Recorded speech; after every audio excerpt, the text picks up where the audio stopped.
Hi friends, ఈరోజైతే అవిసె గింజల లడ్డు చేస్తున్నాను. ఒక టీ కప్పు అవిసె గింజలు, అలాగే చిన్న కప్పు బాదాం తీసుకున్నాను. అలాగే కాజు కూడా ఇక్కడ చూపిస్తున్నాను కానీ ఈ కప్పుతో చిన్న కప్పు అనమాట. ఇలా నువ్వులు, నల్ల నువ్వులు, ఇంకా వీటన్నిటిని కొంచెం దూరగా వేయించాను.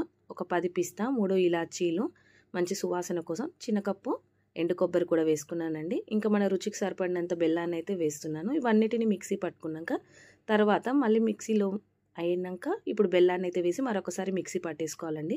ఇంకా ఇప్పుడు వీటిలో అయితే కాచిన నెయ్యిని అయితే వేసానండి. వేసి మంచిగా కలిపేసి ఇంకా లడ్డూలా చేసేసి లడ్డూలు చేసుకోవాలండి. ఇంకా అవిసె గింజల లడ్డు వల్ల అయితే మనకు చాలా బెనిఫిట్స్ ఉంటాయండి.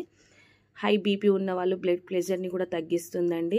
జీర్ణ సమస్యలు ఉన్న వాళ్ళకు కూడా తగ్గిస్తుంది. పిల్లలకు బ్రెయిన్ డెవలప్మెంట్ ఉంటుంది. ఇంకా పిల్లలు అవిసె గింజలు డైరెక్ట్ తినమంటే తినరు కదా, ఇలా లడ్డూలా చేసి ఇచ్చి వాళ్ళకి స్నాక్స్ బాక్స్లో పెట్టామనుకోండి, ప్రతిరోజు అయితే ఎంచక్కా తింటారు. వాళ్ళకి మంచి ఆరోగ్యం ఇచ్చినట్టు ఉంటుంది. సో మీరందరూ కూడా